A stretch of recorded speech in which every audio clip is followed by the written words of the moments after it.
Bonjour à tous. Eh bien, c'est une émission exceptionnelle, puisqu'on va parler d'un sujet auquel beaucoup d'auditeurs sont attachés. C'est évidemment la Bretagne, le régionalisme, avec notre ami Louis Mélènec. Pourquoi le régionalisme? Nous allons voir que nous allons parler du nationalisme, et sans aucune gêne et sans aucune honte. On verra. Louis Mélènec, vous êtes l'éditeur de ce fameux livre bleu de la Bretagne, qui a eu énormément de succès, qui a fait un peu le tour du monde à travers les téléchargements sur Internet. Grâce à vous notamment. Merci, qui a interpellé aussi beaucoup de Bretons. Mais on nous reproche toujours une conversation avec une très bonne éducation, où je vous écoute, je réagis. Il faut mettre un peu de piment quand même dans nos conversations.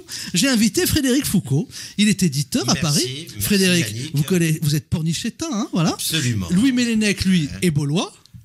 Non, oui, je suis baudois depuis peu. Je pense oui, mais vous habitez à la Baule maintenant. J'habite à la Baule, mais je suis bigoudin et je le revendique. Voilà. Alors, nous sommes faits pour nous entendre. On verra. On verra. Logiquement. Vous parlez du piment, mais méfiez-vous des piments bretons, n'est-ce pas? Vous savez que ça explose parfois. J'aimerais commencer par une question de Frédéric Foucault, qui connaît votre combat en faveur d'une Bretagne libre, qui connaît votre combat, oui. Et qui a parfois quelques voix qui divergent par rapport à ce que vous préconisez, notamment sur quel point, cher Frédéric? Et Louis Mélènec nous répondra.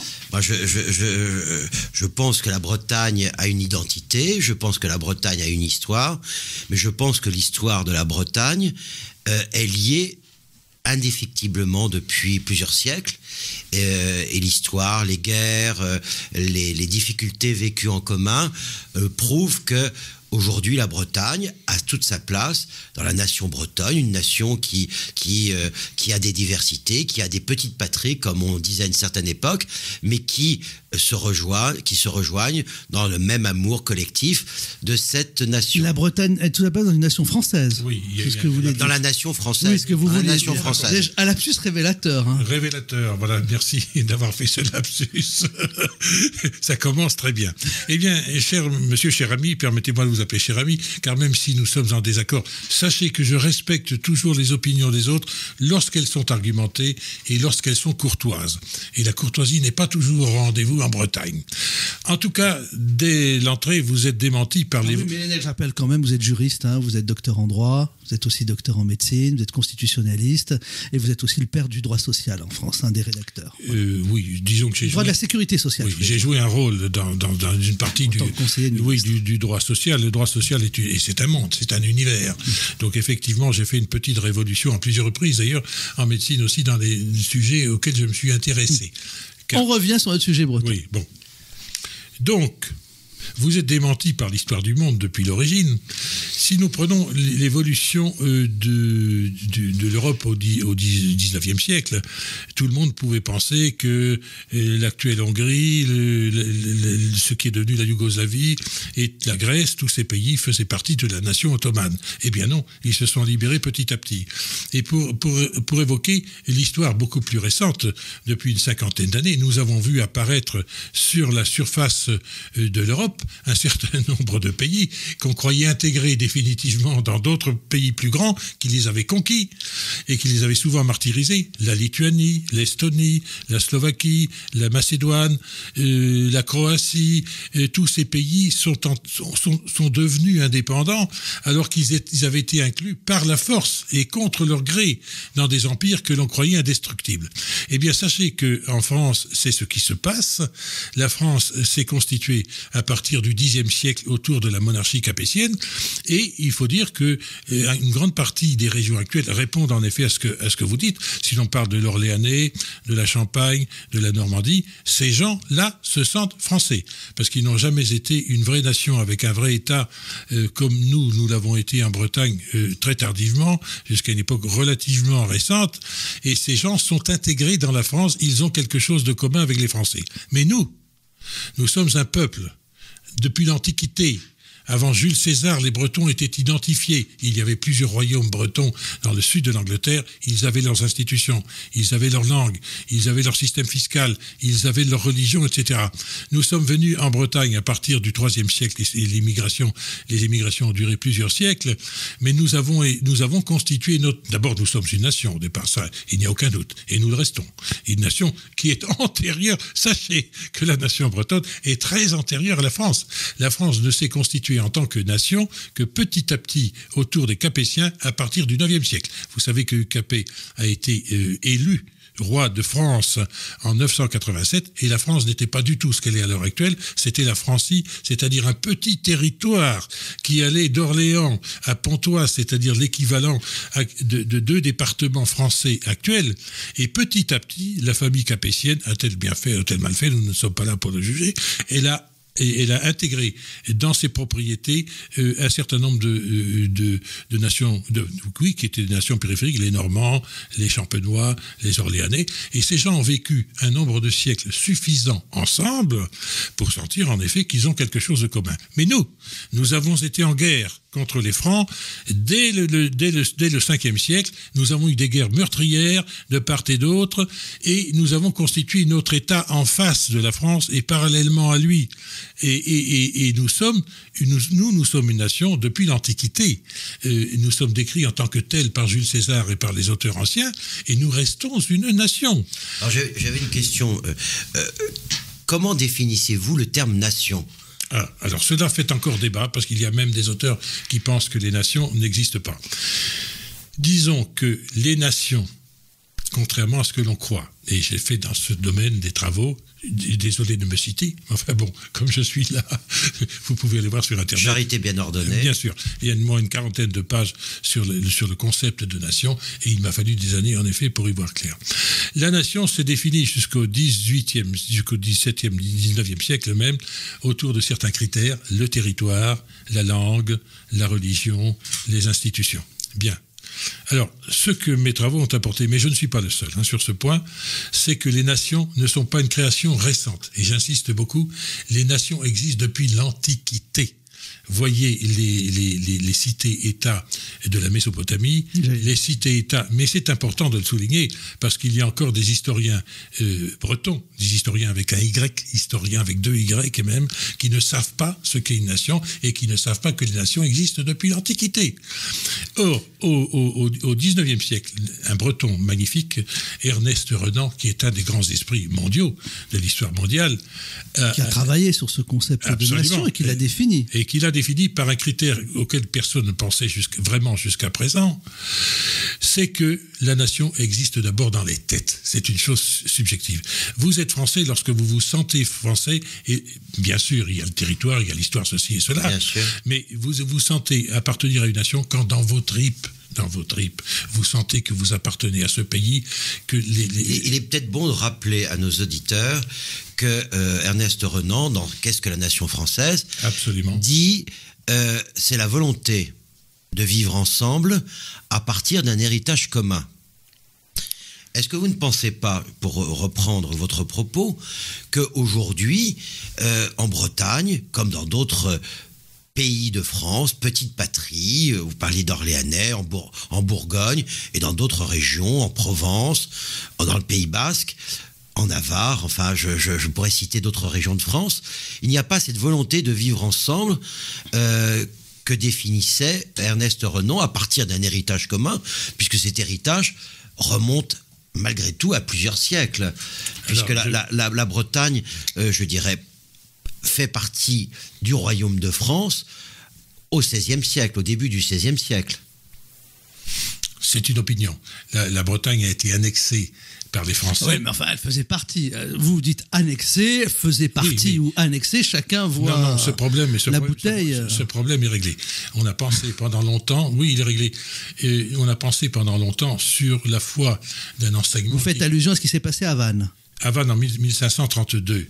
Voilà, effectivement, on a enseigné, et nous l'avons tous cru, et moi-même, j'ai pensé que nous avions quelque chose de très en commun avec la France, parce que, à partir de 1789, la France a eu l'audace de supprimer notre histoire, de supprimer son enseignement. On n'enseigne toujours pas l'histoire de la Bretagne, qui est magnifique et qui est plus ancienne, je le répète, que celle de la France. Et donc, nous avons été, de la part de l'enseignement français, qui était télécommandé de Paris, et ça va peut-être faire sursauter un certain nombre d'auditeurs, mais nous sommes là pour cela. Nous avons fait, à travers de l'enseignement obligatoire de la France, et spécialement à partir de l'enseignement de Jules Ferry, nous avons fait l'objet d'un véritable lavage de cerveau. On nous a fait honte de nous-mêmes, nous avons été acculturés sur le plan mental, et je suis un témoin. J'ai passé 70 ans, comme vous pouvez le voir, chers auditeurs. Eh bien, dans mon enfance... Oui, parce que nous sommes filmés, on va le mettre sur Internet. Très bien. Eh bien, dans mon enfance, nous avons été tellement, comme tous les peuples, conquis et acculturés. Et le problème était si grave. Et je l'ai vécu jusqu'à 30 ou 40 ans, jusqu'à ce que je découvre ma véritable identité. Nous avions honte de nous-mêmes. Et nos parents avaient honte d'être des ploucs. La caricature de Bécassine, oui, marqué tant de générations de Bretons. Nous sommes d'accord avec vous. Eh bien alors. Non, mais moi je suis tout à fait d'accord avec vous. Je pense que le fait de vouloir nier l'histoire des peuples, quels qu'ils soient, est une aberration. C'est monstrueux. Je crois que cette volonté de faire table rase du passé est justement une vision totalement réductionniste. Je pense qu'au contraire, aujourd'hui, en tenant compte de ces erreurs, et d'ailleurs c'est le cas depuis quand même plusieurs décennies à présent, aujourd'hui, l'État français, la nation française, a pris en compte ces réalités régionales, qui sont des réalités importantes, pour permettre à chacun de pouvoir prendre en compte leur héritage respectif, les différences qui peuvent exister, mais en même temps, les points d'accord qui font que on se sent bien ensemble et que être occitan ou être provençal, c'est pas être contradictoire avec le fait de se sentir français. De la même façon, il n'est pas contradictoire de se sentir européen. Permettez. Et si vous pouvez dire cela, cher Louis Mélènec, sur une radio, autorisée par l'État français, en quelque sorte, ça prouve bien que l'État français laisse totale liberté à ce débat. Nous avons fait une partie de la réponse tout à l'heure. Les régions qui ont vécu ensemble, qui ont partagé pendant des siècles la même histoire, ont fini par s'assimiler à un ensemble, effectivement, comme les Italiens, comme les provinces centrales de la France, qui n'avaient pas de véritable, qui n'ont jamais eu d'identité française et qui étaient de véritables nations. Mais il se passe ceci, et ceci est très important. À l'échelon mondial, les petites nations, appelons-les comme cela, qui ont été intégrées contre leur gré, ce qui est le cas de la France, sont en train de se réveiller et de prendre conscience de leur histoire et de se rendre compte que leur identité n'est pas celle des États qui ont tenté de les assimiler. Et c'est ce qui se passe en Bretagne. Voilà pourquoi, depuis 40 ans, ayant découvert ma propre identité bretonne à travers l'histoire de la Bretagne, j'ai travaillé tellement le sujet, précisément pour porter ça à la connaissance de nos compatriotes. Et je puis vous dire, sur le terrain, alors qu'au début, il y a eu en effet ce sentiment que vous dites de partage, de choses en commun, et beaucoup de contestations de mes propos. Aujourd'hui, après 10 ans de travail sur Internet, car la presse française, non, elle n'est pas du tout libérale, je puis vous le dire. Je suis même sur une liste noire, tout ce qu'il y a de plus noir. Cherchez mon nom une seule fois dans le Figaro. Mais est-ce que finalement une nation, c'est pas quelque chose, une matière vivante qui évolue. Et faire ce constat d'une nation bretonne il y a quelques siècles n'est peut-être pas le même aujourd'hui, puisque la nation bretonne aujourd'hui, les Bretons sont partis à Paris, se sont mariés avec des Parisiennes, reviennent sur leur terre, des Parisiennes redeviennent bretonnes. Ils se sont mariés même avec des Normandes, d'ailleurs. Oui, en plus, oui. Ça a toujours été comme cela. Mais ce que je vous dis, et ce n'est pas propre à la Bretagne, ça c'est important de le comprendre, qu'un certain nombre de petites nations qui ont été assimilées par la violence, la force et bien d'autres procédés peu ragoûtants sont en train de reprendre conscience de leur identité nationale. C'est ça qu'il faut comprendre. Et ce problème ne nous est pas propre à nous, Bretons. Si je peux me permettre, faisons un petit point d'histoire. Oui. 1789 arrive. Hélas. Oui. 1789 arrive, mais il y a un club qui s'appelle le Club Breton. Et ce club breton est constitué d'esprits éclairés, bretons, et qui appartiennent pour la plupart aux tiers-États. Eh bien, ce club breton va arriver à Paris, il va se retrouver, et pour se être ensemble, ils vont se retrouver dans un endroit qui s'appelle, qui est l'ancien cloître des Jacobins. Et ce club breton va devenir le club des Jacobins. Les Bretons n'avaient pas conscience d'être persécutés, ils avaient conscience d'appartenir à un corps vivant, et dont ils faisaient partie, ce qui leur a permis de se manifester au moment des États généraux. Pouvez-vous m'expliquer? Eh oui, tout à fait. Tout à fait. Vous êtes sous l'influence de l'histoire française telle que... Mais oui, et ça vous fait sourire. Mais écoutez, vous savez qu'il m'a fallu beaucoup de travaux pour découvrir ça. Parce que sachez, et on voit que vous n'avez pas lu le livre bleu et que vous avez lu Le Malais et Isaac. Vous êtes toujours... Pas uniquement. Oui, pas uniquement. Mais vous êtes toujours sous l'influence de cette histoire. Vous savez que l'histoire, elle est faite par le plus fort. Vous le savez, ça, j'espère. Alors, à partir du moment... Les vainqueurs écrivent l'histoire. Bien sûr. Général. Bon, écoutez, nous sommes tout à fait d'accord sur ce point, et l'histoire bretonne a été réinventée par la France, comme d'ailleurs l'histoire de toutes les petites nations qui ont été assimilées contre leur gré. Et aujourd'hui, nous faisons le chemin inverse, comme la Catalogne, comme bien d'autres, comme le Canada, bien d'autres pays qui sont en train de découvrir que l'on a frelaté leur histoire pour les intégrer. Et ça, c'est une partie importante de tous les pays coloniaux, les pays qui ont tenté et qui ont parfois réussi d'assimiler des pays qui jusqu'alors étaient étrangers, de telle sorte que les gens qui, comme nous, redécouvrent leur histoire à travers des travaux historiques sont en train d'abord d'être stupéfaits de ce qui nous est arrivé. Et deuxièmement, de découvrir leur identité et leur histoire, et qu'ils sont une véritable nation, et qu'on ne les a assimilés à la nation française que par cet enseignement dont mon père fut victime, dont ma mère fut victime, et dont moi-même j'ai été victime. Je vais vous raconter une histoire. J'avais à peu près 30 ans, et j'ai reçu un jour un paquet assez gros par la poste qui contenait un livre. Ce livre était écrit par Yann Bréquillien, Jean Sicard, président du tribunal d'instance de Quimper, qui a été un éminent juriste, un homme très timide mais très intelligent. Et je trouve ce livre qui était intitulé « Histoire de la Bretagne ». Je me croyais à ce point français que j'ai été stupéfait. Mais je dis, mais qu'est-ce que c'est que ça? C'est une plaisanterie, ça existe l'histoire de la Bretagne? Bon. Comme ce monsieur était un monsieur que j'aimais beaucoup, nous avons fait deux livres ensemble, de droit d'ailleurs, et un certain nombre d'articles qui sont parus dans les revues françaises les plus connues. Et je l'ai lu par amitié. J'ai dit, mais cet homme est fou. Il nous apprend que nous avions un gouvernement, que nous avions une monnaie, que nous avions une armée, que nous avions des ambassadeurs, que nous avions même des ambassadeurs permanents auprès du pape, et que même les Bretons pouvaient se confesser en breton au Vatican.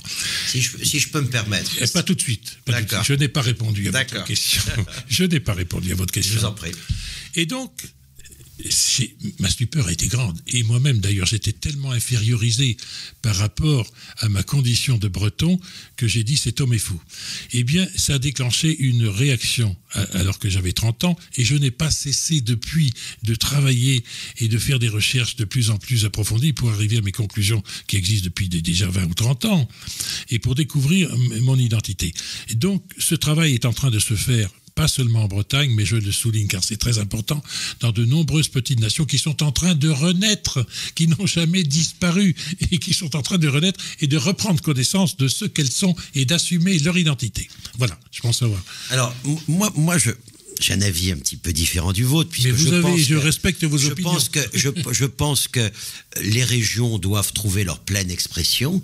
Je pense que l'identité des régions est une chose importante.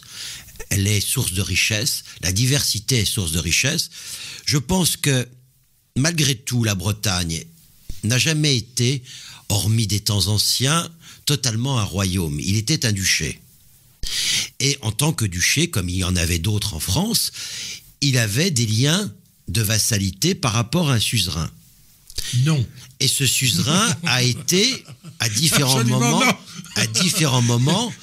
Louis Mélènec n'existerait pas s'il n'avait pas creusé tous ces problèmes et il avait répondu. Alors, justement, quelle est votre opinion par rapport à ça? Alors, la Bretagne n'a jamais, vous entendez, jamais été incluse dans le royaume de France. Et ce n'est pas parce que notre duc portait le titre de duc. Savez-vous ce que signifie le duc? Duc,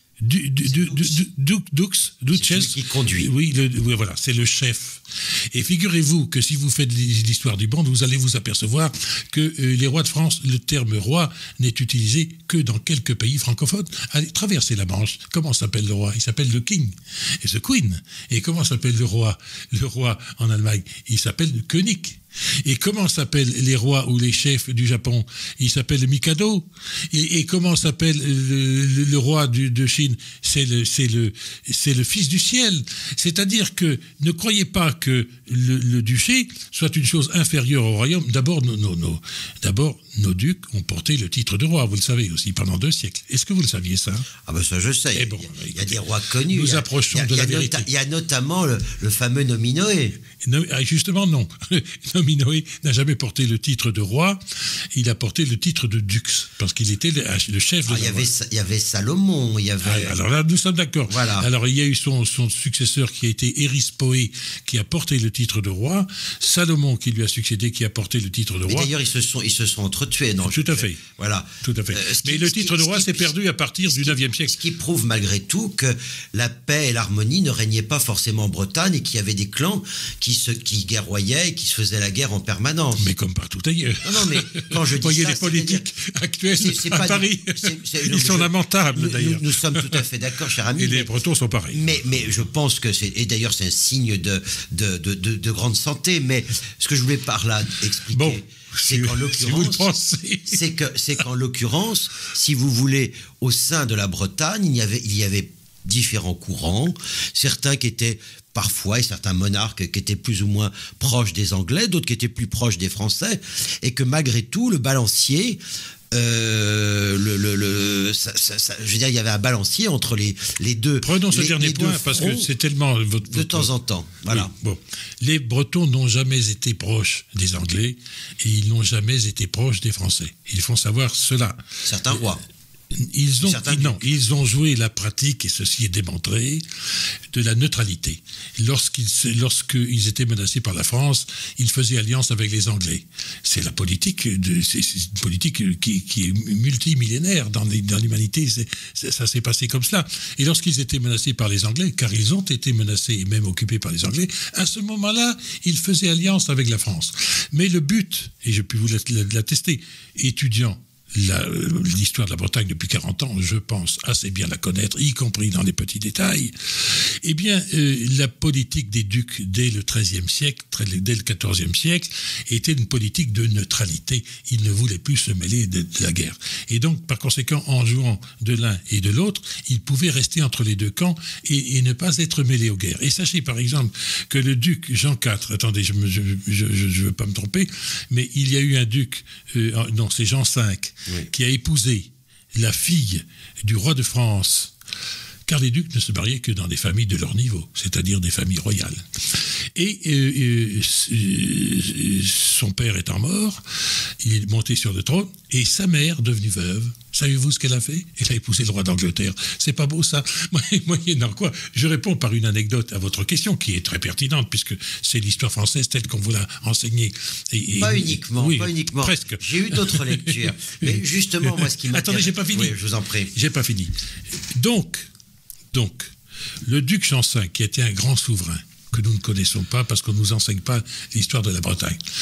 Sa mère étant mariée avec le roi d'Angleterre, et lui étant marié avec la fille du roi de France, il a dit « Moi, je ne suis pas concerné par vos guerres et je ne m'en mêle pas. » Voilà le fond de la problématique bretonne, dès qu'ils ont eu les moyens de l'appliquer, c'est d'être eux-mêmes et de n'être ni français ni anglais. Ils se sont rapprochés pour des raisons d'alliance comme dans toute l'histoire du monde. Mais si je peux me... Une dernière question sur ce point, après j'aimerais qu'on parle du 21e siècle. Une petite question, mais historique. Il y a en France un personnage très connu, en Bretagne aussi, de nombreuses statues lui sont consacrées. C'est un personnage mythique. C'est Bertrand du Guesclin. Il a été connétable, grand connétable. Que pensez-vous de du Guesclin ? Écoutez, il est très mal jugé en Bretagne, mais les choses sont plus nuancées que cela. Il faut savoir qu'il y avait tout de même une alliance même si les Bretons ne souhaitaient pas du tout être intégrés ni par la France ni par l'Angleterre, il y avait une alliance permanente entre ces États. Et cette alliance se manifestait sous la forme d'un hommage. L'hommage, on ne le sait pas encore en Bretagne, sauf lorsqu'on a lu mes travaux très approfondis, je m'excuse de le dire, mais c'est ainsi.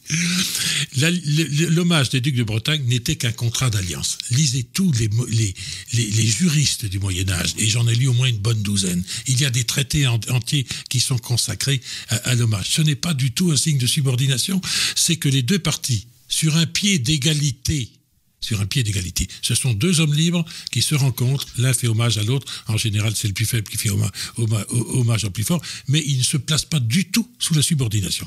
C'est un contrat, et les juristes du Moyen-Âge le disent, synalagmatique, c'est-à-dire qui comporte des obligations et des droits réciproques. Premièrement, ne pas se nuire. Deuxièmement, se porter assistance lorsqu'on est en conflit avec d'autres pays. Et troisièmement, voyons, le troisième point. C'est ce qu'on appelle une confédération. Non, ce n'est pas du tout une confédération. Et je reviens tout à l'heure un peu en arrière parce que vous avez posé la question, à juste titre d'ailleurs.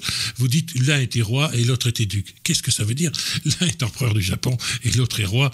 Il n'y a aucun lien de subordination entre l'un et l'autre. Ce qu'il faut considérer dans un pays comme la Bretagne, c'est ce pays était-il indépendant? Et c'est pas parce que c'est pas parce que le chef de l'État porte le nom de duc, de dux, de roi, de prince, de comte ou de vicomte qu'il n'est pas indépendant. Il faut voir quels sont les critères de l'indépendance.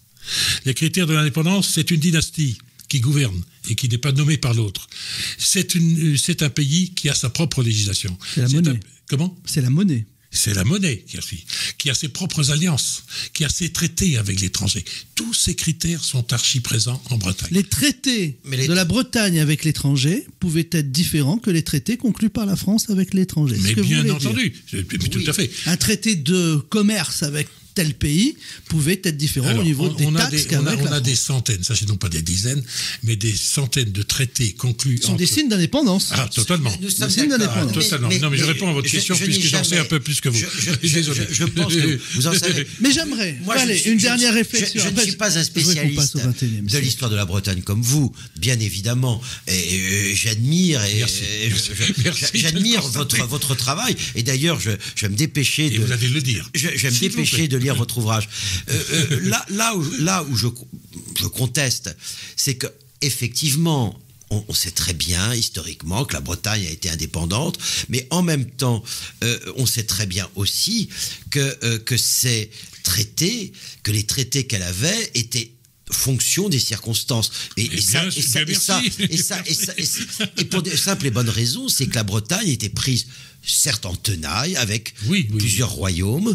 Deux royaumes essentiellement, c'est-à-dire l'Angleterre et la France. Oui. Bon, il y avait un certain nombre de Bretons qui étaient tout à fait favorables à une alliance avec la France. Et donc, dans ce cadre-là, effectivement, la France, progressivement, a profité des circonstances historiques qui lui ont été favorables pour nouer une alliance un peu plus forte avec la Bretagne et, pour abonder dans votre sens, peut-être à une forme d'annexion. Oui, et si je vous répondais. D'abord, je ne pense pas que les grandes familles qui ont trahi bien des fois, en France comme ailleurs, je pense qu'elles ont été toujours foncièrement bretonnes. Même les Rohan qui ont trahi pendant les guerres d'invasion, ces gens, ils sont toujours des Bretons d'ailleurs, ils se réclament alors ils sont alliés à des familles étrangères nombreuses. Eh bien, ces gens sont toujours Bretons. Donc, il s'est passé ceci ici comme ailleurs. Il y a eu des gens qui ont trouvé avantage à pactiser avec la France, mais jamais, je puis vous l'assurer, jamais ils n'ont souhaité que la Bretagne soit intégrée par la France. Même s'ils ont fait des mariages avec des familles françaises, même s'ils ont fait des mariages avec les familles anglaises, ils ont toujours été foncièrement, comme je le suis, comme nous le sommes autour de cette table, nous sommes foncièrement bretons, n'est-ce pas, dans nos veines, dans nos cellules. Ah, foncièrement bretons, pas forcément dans nos veines. Si vous prenez une définition de la nation et du rattachement donné au début de cette émission, un immigré africain qui arriverait en Bretagne et qui, au bout de 50 ans, se sentirait breton dans son âme, serait foncièrement breton. Absolument. Même si dans parce ses qu'il veines, aurait un sentiment d'appartenance. On est d'accord. Tout à fait, absolument. Et d'ailleurs, nous ne sommes pas racistes ici. Le racisme n'est pas breton, sachez-le. Heureusement. Louis Mélènec, Frédéric Foucault sont mes invités. Louis Mélènec, l'auteur du fameux livre bleu de la Bretagne. Parlons du XXIe siècle. Oui, nous prenons acte de cette grande histoire de la Bretagne, de ces périodes d'indépendance. Peut-être serons-nous pas d'accord sur le moment de ces parenthèses ou non. Peut-être pour Frédéric ce sera des parenthèses, pour vous ce n'était pas une parenthèse. Peu importe, on prend acte de tout cela. Au XXIe siècle, que va-t-on faire ? La Bretagne est rattachée à la France elle peut demander une certaine autonomie, une certaine indépendance, peut-être le fait de un jour avoir ses propres lois fiscales. Mais comment ? Mais nous sommes quand même rattachés à la République française. Oui, non ? Pour le moment. Mais c'est le pour le moment qui m'intéresse. Comment voyez-vous pour le moment, comme la Lituanie, l'Estonie, la Slovaquie et autres ont été, jusqu'à une époque récente, rattachés par des moyens souvent tout à fait illégaux d'ailleurs, et ont été rattachés à des puissances plus fortes. Parce que je réponds tout de même, j'ouvre une parenthèse ici et nous allons revenir, c'est que ce qui s'est passé entre la Bretagne et la France à la fin du XVe siècle, ce n'est pas du tout le désir de certaines grandes familles de devenir françaises. C'est que sous Louis XI, la France est devenue très puissante. Louis XI a augmenté la surface de son royaume d'un tiers. Et il avait un budget, il pressurait d'ailleurs ces sujets, de 5 millions de livres. Et à côté, la Bretagne n'avait que 500 000 livres à dépenser par an. Par conséquent, ce n'est pas du tout une question de volonté de certains Bretons de devenir français, c'est une question de rapport de force.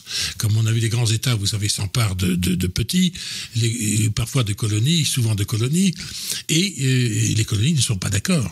Mais quand vous donne des coups de matraque sur la tête, que voulez-vous faire ? Voilà. Et ça, c'est très important. Dans les colonies, les peuples se sont rebellés. Dans les colonies, les peuples se sont rebellés. Eh bien, en Bretagne, certains Bretons se rebellent. On ne les entend pas beaucoup, notamment au moment des élections. Mais en Catalogne. En Catalogne. C'est là où je voulais en venir. On va arriver à la Catalogne, c'est ça le sujet qui nous intéresse. Sachez que la Catalogne et l'Écosse, il y a 50 ans, personne ne voulait se détacher de l'Angleterre. Est-ce que le peuple a vraiment voté en Catalogne ? Il y a une majorité d'abstention. Mais qu'importe. Mais qu'importe. Si le reste du pays, des abstentionnistes... Ceux qui n'étaient pas pour sont restés chez eux. On parlait de matraquage, si vous me permettez, par rapport à la Catalogne. Il ne va pas me permettre de répondre. Alors, mais parce que j'ai quand même envie d'intervenir sur le sujet. Oui. Par rapport à la Catalogne, c'est un fait. Mais nous sommes tous les trois des libéraux. Et justement, c'est ça l'intérêt, c'est de pouvoir dialoguer et de pouvoir parler de façon libre et sans préjugés. Et honnête. Et écouter la personne en face de nous, même si nous ne sommes pas d'accord avec elle. Ce que je considère, c'est qu'effectivement, la Catalogne, depuis maintenant une quinzaine d'années, une vingtaine d'années, depuis que la Generalitat existe, il y a eu un matraquage. C'est-à-dire que ces Catalans qui, pour certains, se sentaient totalement bretons, totalement totalement espagnols, on leur a fait croire que effectivement il ne fallait plus parler espagnol, il fallait parler catalan et qu'ils n'étaient pas espagnols. Moi, je me souviens toujours de ce film. Je crois que c'est l'Auberge espagnole. Oui. Je ne sais pas si vous avez vu. Ces étudiants européens qui arrivent à Barcelone, ils pensent apprendre l'espagnol et on leur parle en catalan. On va parler catalan. Je pense que être conscient de son héritage, être conscient de la richesse de sa culture, ne signifie pas non plus se fermer à l'autre. Je pense qu'effectivement, les nations, telles qu'elles se sont constituées, parfois avec du sang, parfois avec des pleurs, parfois, malgré la volonté, se sont unies au fil des décennies, au fil des siècles. Les Bretons ont combattu sur les fronts. Comme je disais tout à l'heure, sont en train de se désunir. Mais est-ce que ces frontières d'États que nous connaissons aujourd'hui en Europe, même s'il y a eu des combats, des guerres au fil des siècles évidemment, ne se sont pas faites finalement assez naturellement. On est loin des frontières tracées avec une règle comme au moment des accords Sykes-Picot. La France a été, les Bretons ont été en guerre contre la France pendant 1000 ans.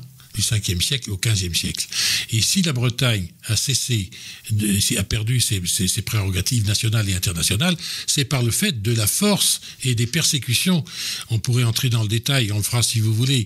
J'ai tellement travaillé le sujet, par des persécutions pendant des siècles de la part de la France. Cher ami, oui. Ça fait on peut s'appeler cher ami parce que nous le sommes. Et nous sommes bretons. Mais ça fait 5 siècles. Ça fait 5 siècles que la Bretagne est unie à la France. Des Bretons se sont battus pour la France. Hélas. Des Bretons se sont battus. Se sont battus pour défendre la liberté de ce pays. Ceux qui étaient à l'île de Saint et qui ont rejoint. On ne peut pas dire hélas. Des Bretons ont fait résonner. Heureusement on fait résonner la culture française aux 4 coins du monde. Jules Verne était breton.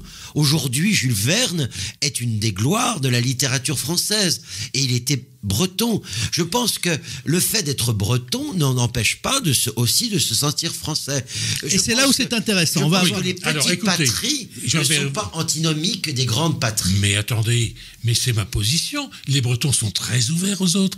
Déjà au Moyen-Âge, quelqu'un m'a dit récemment, dans une radio à Paris, mais vous allez être un pays enclavé. Mais pas du tout. Nous n'avons jamais été un pays enclavé. Au Moyen-Âge, les ducs, le gouvernement et les Bretons avaient des relations internationale.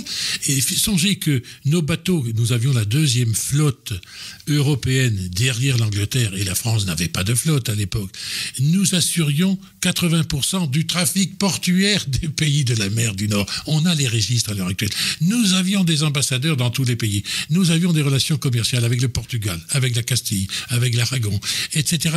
Et je dirais que ici, malheureusement, cette fois, on ne peut pas entrer dans le détail, qu'un pays qui a souffert comme le nôtre, qui a été martyrisé. Lisez mon livre bleu, vous allez comprendre. Oui, il faut le dire. Eh bien, je vais vous dire, d'avoir souffert, mais permettez, cher ami, d'avoir souffert nous rend beaucoup plus réceptifs aux autres. Et je puis vous dire qu'en ce qui me concerne, je n'ai aucun problème de relation avec les Allemands, avec les Italiens, avec les Africains, avec les pays d'Asie. Au contraire, d'avoir souffert nous donne une sensibilité plus grande et une ouverture plus grande que les autres. Pourquoi vouloir se séparer de vos voisins immédiats qui sont... Je dirais, prenons par exemple, vous allez en Vendée, vous allez un petit peu plus loin, vous allez en Anjou.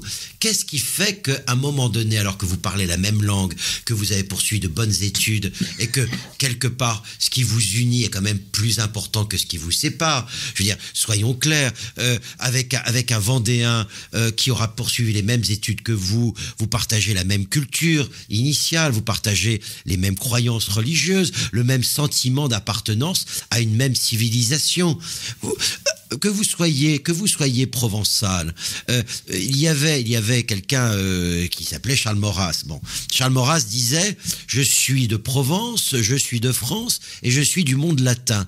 Eh bien, pourquoi ne pas dire « Je suis de Bretagne, je suis de France et je suis d'Europe » en tenant compte de la spécificité des cultures respectives qui peuvent s'inclure les unes dans les autres. Alors d'abord, tout à l'heure, je n'ai pas pu répondre parce que vous avez raison, plusieurs questions à la fois.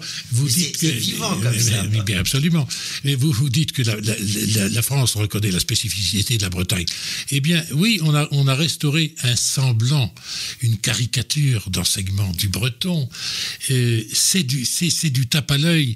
C'est tout à fait faux.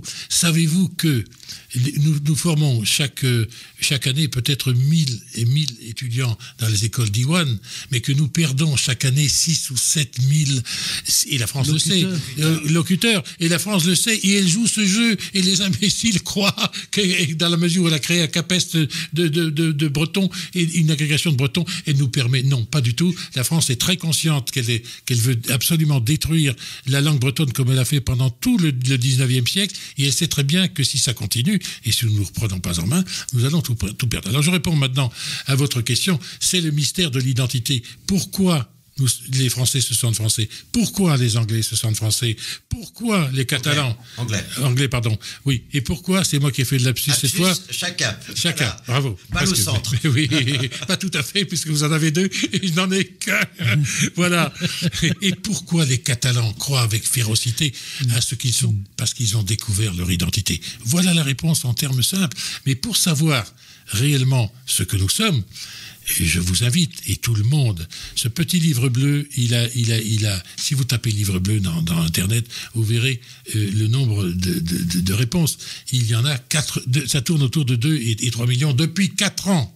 Depuis 4 ans. Ça veut dire, ça veut pas dire qu'il y a eu autant de lecteurs. Je suis bien d'accord avec vous. Mais ça veut dire que ça bouge et que ce livre intéresse. Alors vous allez voir ce qu'a été la Bretagne médiévale du temps de son indépendance. Je le décris sommairement parce qu'aujourd'hui personne ne veut plus lire. Ce petit livre fait 90 pages et vous allez voir l'œuvre civilisatrice de la France à partir de 1789. Et là, vous allez tomber raide parce que vous allez dire, mais je ne savais pas tout cela. Mais justement, j'aimerais qu'on revienne quand même au XXIe siècle. Imaginons qu'il y a un scénario à la Catalogne qui se produise en Bretagne. Pour faire quoi, finalement, d'une Bretagne indépendante? On serait dans l'euro, on ne va pas battre propre monnaie. On pourrait avoir quelque chose. Ce n'est pas sûr, parce que vous voyez, la Suisse a sa propre monnaie qui est une des plus fortes du monde. Et ce pays. Prenez l'exemple, oui. Mais la Suisse, justement. J'allais dire est une confédération. Voilà. Est une confédération. La Bretagne est une confédération aussi, parce qu'elle comporte différents peuples. Il y a des Bigoudins, par exemple. Il y a des gens de Loire-Atlantique. Ça a été une volonté de vivre ensemble, justement. Donc, la volonté de vivre ensemble existe au sein de la France aujourd'hui. Il est rare que.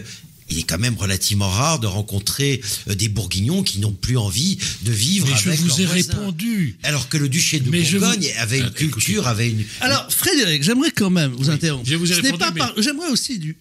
Ce n'est pas parce qu'on a une volonté d'avoir sa propre autonomie, par exemple sa propre autonomie fiscale, avoir nos propres lois, qu'on n'a plus envie de vivre avec nos voisins. Absolument. Et on va peut-être pas mettre un poste frontière à l'entrée de Nantes pour les Angevins qui arrivent. Mais figurez-vous que j'aime beaucoup les Français. Mais oui. Il n'y a aucune. Oui, je peux admettre, on est d'accord. Votre réflexion, d'autant plus que je pense parfois que les lois bruxelloises sont des lois totalement iniques et qui poussent justement l'économie française dans des conditions qui sont totalement aberrantes. Ce que je voulais dire par là, c'est qu'on peut très bien aussi, cher Frédéric, vous avez le droit aussi, avoir une Bretagne un peu plus libre ou beaucoup plus libre qu'elle l'est actuellement. Par exemple, de décider qu'en Bretagne, l'impôt sur la fortune ne s'appliquerait pas. Absolument. De décider qu'il y aurait une flat tax en Bretagne sur le plan économique. Tout à fait. De décider, par exemple, qu'en Bretagne, la loi SRU, n'existe pas. Voilà. On peut prendre de très nombreux exemples. Tout à fait. Et si j'étais président de la Bretagne, ce sont les trois premières réformes que je ferais. En effet. En l'occurrence, Yannick, je vais répondre à votre question. Tout d'abord, il y a un principe qui s'appelle la subsidiarité. C'est-à-dire que des choses... Personne n'avait compris ce mot au moment de Maastricht. Et chacun donnait une version différente d'explication. Voilà, je vais vous donner la mienne tout à l'heure. Et en l'occurrence, si on peut très bien considérer que certaines choses, certains éléments politiques, certaines décisions peuvent être prises sur un plan régional. D'ailleurs, c'était l'ambition du général de Gaulle, puisque en 1969, lorsqu'il a fait ce référendum qui aboutit malheureusement à son départ, parmi les projets, il y avait la suppression du Sénat, mais il y avait aussi un projet de régionalisation qui était tout à fait abouti. Et d'ailleurs, le général de Gaulle, lorsqu'il est venu en Bretagne, s'est exprimé en breton C'était une catastrophe en Bretagne. Et d'ailleurs, s'est exprimé en citant des textes de son aïeul, d'un de ses aïeux, qui était Charles de Gaulle, et qui était un grand intellectuel breton, qui était partisan de la langue bretonne. C'était à Quimper. Mais c'était de la politique. Ben oui, mais tout est politique. Tout est politique. Et je pense qu'à partir de là, je crois qu'il y a cette volonté de prendre conscience de la réalité humaine, de la réalité culturelle, et ne pas chez les Français. rentrer en contradiction on laisse parler avec l'autre. Louis Mélènec. Pas chez les Français. Non, pas chez les Vous Français. leur en voulez à nos voisins français. Non, mais je ne leur en veux pas du tout. Oui. J'ai vécu 40 ans à Paris et vous n'entendrez pas de propos péjoratifs sur mon compte. Et d'ailleurs, mes amis ont fini par comprendre mes opinions. Et j'ai même été invité par les Français, figurez-vous, en On a 1997. l'impression d'être dans un pays étranger lorsqu'on l'écoute. Mais nous sommes dans un pays étranger. Et, Nous sommes dans un pays occupé actuellement. occupé, absolument. Ce terme n'est pas du tout excessif. Et les Français m'ont invité en 1997 au Sénat de la République. Française, bien sûr, bien sûr. Et donc, j'ai pu parler devant 300 personnes. 100 personnes sont restées à la porte. J'avais d'ailleurs choisi un sujet non contentieux et qui, pour démontrer à ce public qui est venu très nombreux ce qu'était la Bretagne au Moyen-Âge, comment elle a été envahie, comment elle a perdu ses libertés, sa législation, etc. Et le sujet traité s'intitulait « Anne de Bretagne, un destin exceptionnel ». Parce qu'on voit à travers cette personne qui est éminemment sympathique, qui est un très grand personnage, et moi j'ambitionne d'en faire un personnage mondial. Voilà, tout à fait. On a compris ce qu'était le martyr de la France, de la Bretagne, à partir de la fin de son indépendance, comment elle a été envahie, comment elle a souffert et ce qu'elle est devenue après. Parce qu'on pouvait le raconter sur un mode quasi anecdotique et l'auditoire l'a conçu ainsi. J'ai vu, il y avait une moitié de Bretons environ, 150, vous savez que Paris, la capitale de la Bretagne, 1 million de Bretons, et ces gens étaient ravis. Et les Français, ils n'ont pas eu de réaction agressive. Ils ont été déçus par mes propos parce que, bon, ils aiment la Bretagne finalement. Et ils ont le droit. Hein, et puis ils ont toutes les raisons aussi. Et il y a eu un avocat charmant, un monsieur de 80 ans, qui m'a dit ceci devant tout le monde. Alors, docteur, vous voulez nous quitter? Vous allez nous quitter? Vous savez que ça nous fait de la peine. Voilà. Donc, on peut, bien sûr qu'on va coexister avec les Français. Absolument. Et avec les autres aussi. Mais, justement, je voulais revenir sur le propos d'Yannick Urien concernant justement le fait de se sentir breton. Qu'est-ce qui fait que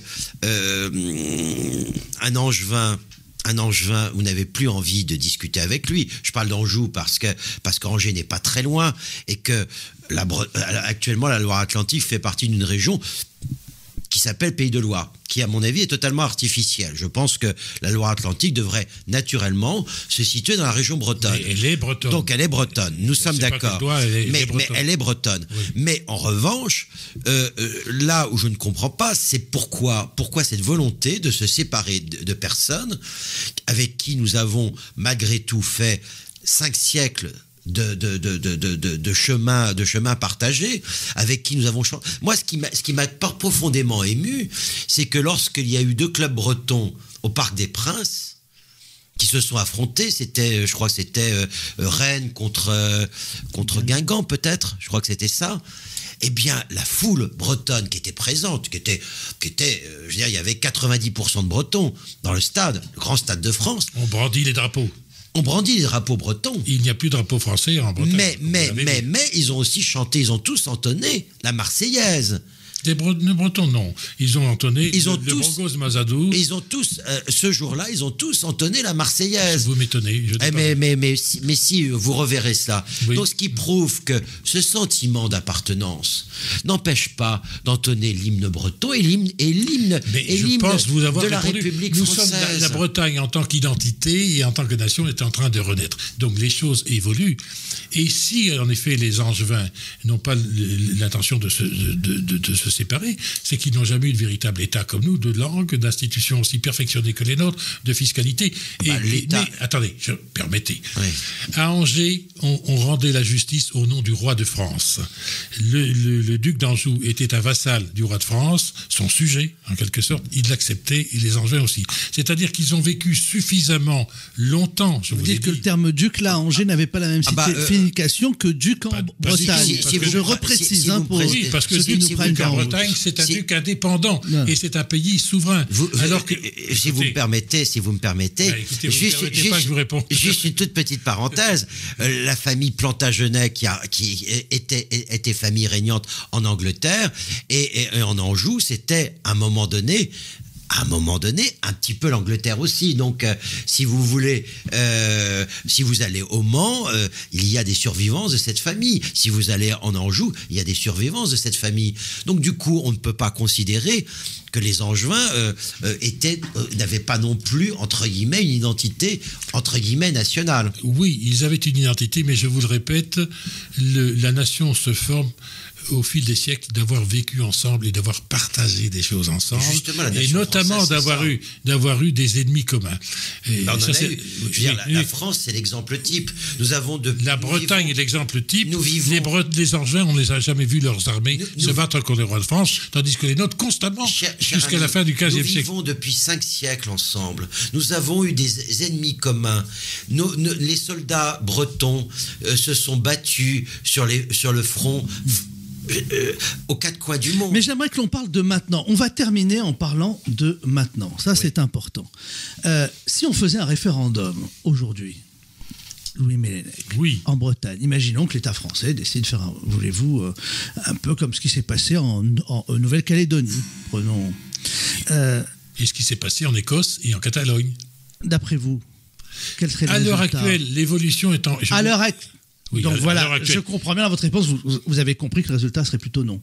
À l'heure actuelle, oui. Mais je puis vous dire, sur le terrain, et j'ai des milliers de retours à mes travaux et à mes propos, l'évolution est la même que celle qui s'est passée en Écosse il y a 50 ans et la même qui s'est passée en Catalogne il y a 50 ans. Parce qu'à l'époque, ils étaient de l'ordre de 1% ou de 2% de nationalistes et il n'était même pas question d'envisager l'indépendance.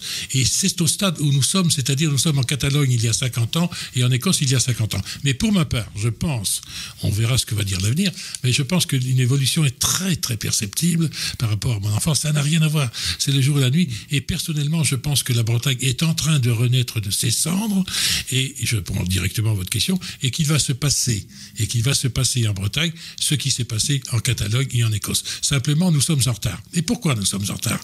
Parce que quand vous aurez lu le livre bleu, qui encore une fois est un travail universitaire, une honnêteté rigoureuse, eh bien, vous verrez que les persécutions françaises, vous les connaissez pour le moment pas assez, eh bien, vous verrez que le lavage de cerveau était tellement important en Bretagne.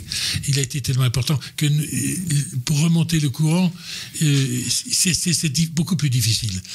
Alors que malgré tout, les Catalans ont toujours été Catalans. Donc vous reconnaissez que s'il y avait un référendum maintenant, ce serait majoritairement pour le non. Tout à fait. Mais dans le futur, est d'accord. Non. Nous sommes d'accord. Certainement. Et ce serait certainement un oui à 80 ou 90%. Pour le moment. Oui, mais comment expliquez-vous alors qu'à chaque élection, dans les élections municipales, les cantonales, les législatives, vous avez dans nos 5 départements bretons des listes régionalistes. Mais je crois que je vais des listes de droite ou de gauche, elles font 0,2%. Pour le moment. Voilà, mais vous savez, les nationalistes catalans et écossais faisaient la même chose il y a 50 ans, pas davantage. Ah, le nationalisme, je veux dire, alors 50 ans en Espagne, c'était un petit peu compliqué, c'était sous Franco à l'époque. Mais en ce qui concerne l'Écosse, le Scottish National Party, qui est le parti donc indépendantiste écossais, existe depuis plusieurs décennies et était assez puissant depuis plusieurs décennies. Mais c'est vrai que le cas de l'Écosse, le cas de l'Écosse est en même temps assez proche du cas français, mais en même temps très différent. Très différent tout simplement parce que le rattachement à l'Angleterre est aussi plus récent que le nôtre, et qu'effectivement, il n'y a jamais eu de coupure absolue d'identité écossaise. Alors, mais attendez, moi personnellement, je serais écossais aujourd'hui, tout en tenant compte de la réalité qui est la réalité de mon pays, de ma région, de mon pays écossais.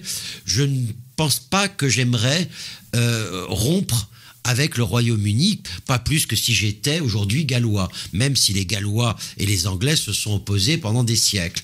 Je pense que ce qu'a construit l'histoire, c'est très difficile de le séparer, parce que les hommes se sont liés par leur histoire, par leur amitié, par des mariages, et qu'aujourd'hui vouloir séparer ces personnes, je pense que c'est très difficile. C'est incroyable qu'on reprenne l'intention de nous séparer du reste du monde. Et on terminera là-dessus, parce qu'on arrive vraiment à la fin. Nous sommes vraiment des citoyens du monde, et ici en Bretagne plus qu'ailleurs.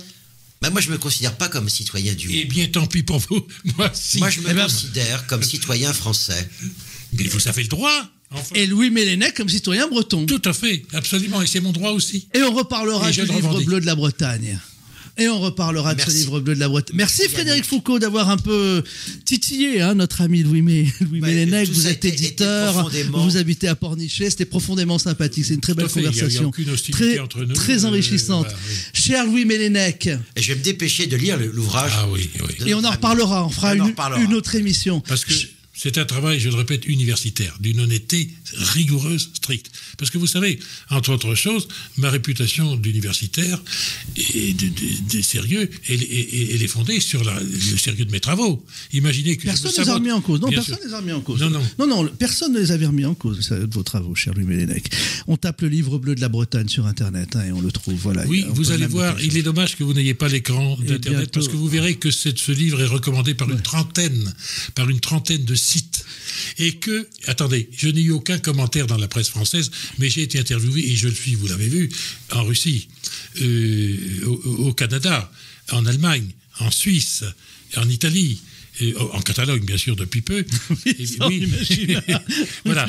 Alors, quand vous dites que la France respecte les opinions bretonnes, je puis vous dire qu'on n'exclut pas quelqu'un comme moi qui est profondément honnête jusqu'au fond de ses tripes et on ne le met pas sur une liste noire. On lui permet de s'exprimer, n'est-ce pas? Mais vous savez très bien que les médias mainstream, souvent, ont tendance, effectivement, à ne pas donner la parole à des voix discordantes. Et c'est d'ailleurs tout l'honneur et tout l'avantage de la Ball Plus et de Carnews. Merci. Absolument. Merci, chers amis, d'être venus. Merci, Yannick. Merci. Louis Mélènec, Frédéric Foucault étaient donc mes invités aujourd'hui sur Carnews.